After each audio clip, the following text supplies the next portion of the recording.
To start here, because these three things do not belong with all of these things, so I need to get them dealt with first. This is,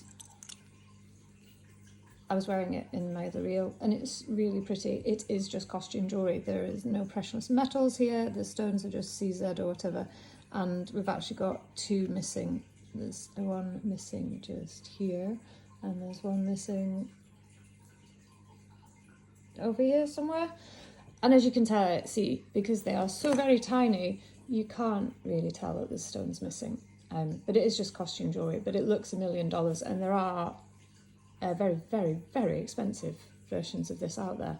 I'm quite tempted to keep it, along with all of the other things I'm tempted to keep. But if you really want to take it off me, it can be £25 today plus post, which will be a £5 in the UK.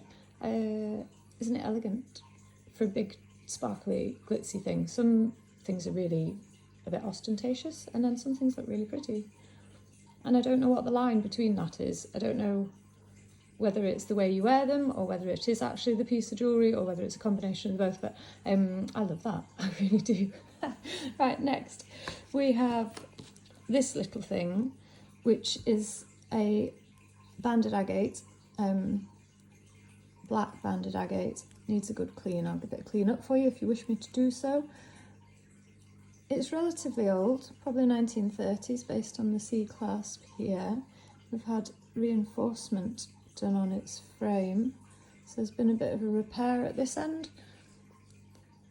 It's not very visible from the front, but the back you've got these two little plates, so something went wrong with the hinge and somebody's fixed it up, which would have been a lot of work and fiddly work. They probably took this out to work on the frame, but trying not to melt it all and break it. You can see it's had a little bit, but it's still a pretty thing from the 1930s. Steel pin, silver setting, not hallmarked, but again not unusual for a little piece this time.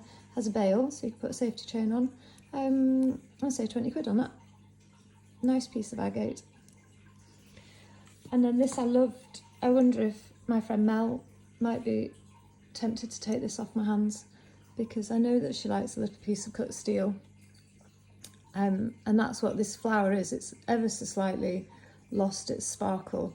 I'm not going to say it's got as far as being rusty, because it's not visibly rusty, but it's definitely started to lose its sheen. And then it's on a mother of pearl backing, which has got this sawtooth pattern around the edge and a teeny tiny badge back that is riveted on, presumably riveted together with this. So it's hard to explain.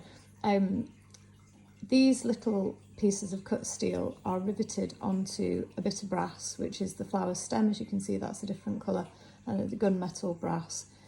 So somebody created a little stem with petals and leaves, and then they riveted these bits of steel onto those petals and leaves, and then they've riveted the whole thing onto here. So for such a teeny tiny fiddly sweet little thing, there's a huge amount of work went into that back in the times when we spent a lot of time doing things. Even just cutting the edge of the mother of pearl. Anyway, you don't have to have it, Mel, but I know you would appreciate this one, and I'm going to let it be cheap. It can be £30, which some people probably think that's expensive, but I think for the amount of work and the fact that it's still here after what must be 150 years, give or take a bit, I think that's pretty cool. Right, we can go in here now. Moving on, and I'm going to pull out some dangly earrings because they're pretty. In fact, probably not, because I need to test the stones. I think we've got amethyst there, but I'm not entirely sure what the black ones are. And put those away again. I'm just teasing you. I'll tease you a bit more. They are 9-carat gold with dangly little stones, like a bunch of grapes almost. Nice movement to them. But I need to go and work out what the stones are. I'll come back to those. Choices. Maybe I'll come back later. Just tease you completely.